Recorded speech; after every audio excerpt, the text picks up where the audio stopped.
ناظرین السلام علیکم، بات کرتے ہیں اسلام آباد ڈیڈ لاک کی۔ مشرق وسطی میں جنگ کا نیا الارم۔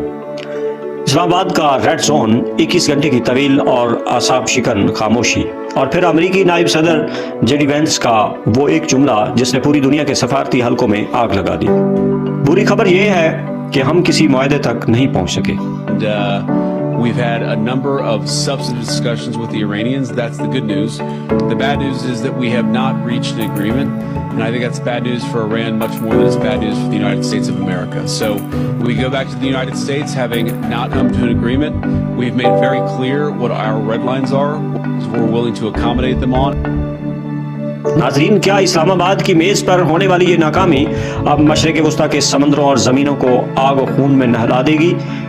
کیا زندگی گلزار ہے کہ آج کے اس خصوصی ویلاگ میں ہم آپ کو بتائیں گے کہ ان 21 گھنٹوں میں بند کمروں کے اندر کیا ہوا، اور وہ کون سے خفیہ چہرے تھے جن کی موجودگی نے CIA کے ہوش اڑا دیے۔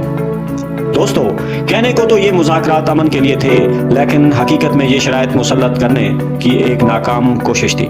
امریکہ چاہتا تھا کہ ایران آبنائے ہرموز کا کنٹرول اس کے حوالے کر دے، جبکہ تہران نے واضح کر دیا کہ وہ اپنی شہرک کسی کے ہاتھ میں نہیں دے گا۔ آبنائے ہرموز تو ان کے لیے ایٹم بم کی طرح ہے، لیکن اس کہانی میں ٹوئسٹ تب آیا جب اسلام آباد میں کچھ ایسے تکنیکی مشیر دیکھے گئے جن کا تعلق چین کے فضائی دفاعی شعبے سے تھا۔ یعنی پیغام صاف تھا، اگر مذاکرات ناکام ہوئے تو ایران کے پاس چینی ہتھیاروں کی وہ دیوار ہوگی جسے گرانا امریکہ کے لیے ناممکن ہو جائے گا۔ ایک طرف میز پر بحث ہو رہی تھی تو دوسری طرف اسلام آباد کی فضاؤں میں پاک فضائیہ کے طیارے گونج رہے تھے۔ کیونکہ اسرائیلی حلقوں کی جانب سے ایرانی وفد کو قتل کرنے کی دھمکیاں دی جا رہی تھیں۔ پاکستان نے ثابت کر دیا کہ وہ ایک غیر جانبدار سازش تو ہے، لیکن اپنی زمین پر کسی بھی مہم جوئی کا جواب دینا بھی جانتا ہے۔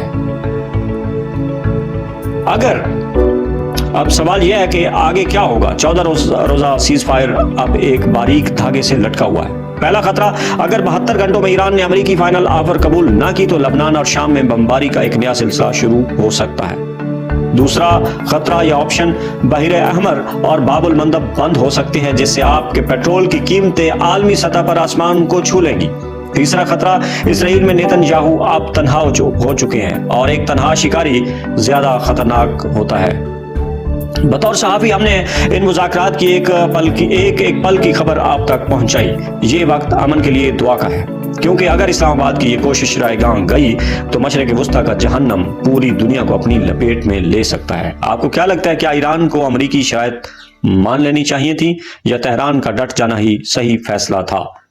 اپنی رائے کمنٹ سیکشن میں ضرور دیں۔ ایک اور بات بھی آپ کو یاد رکھنی چاہیے کہ پاکستان کے جو خصوصی طیارے سننے میں آ رہا ہے کہ سعودی عرب پہنچے ہیں، ان کے بارے میں بھی آپ کو بھی اطلاعات ہوں گی، تو اس کے بارے میں اگلی ویڈیو میں بتائیں گے۔ اپنے میزبان گلزار حسین کو اجازت دیجیے۔ زندگی گلزار ہے کے ساتھ اللہ حافظ۔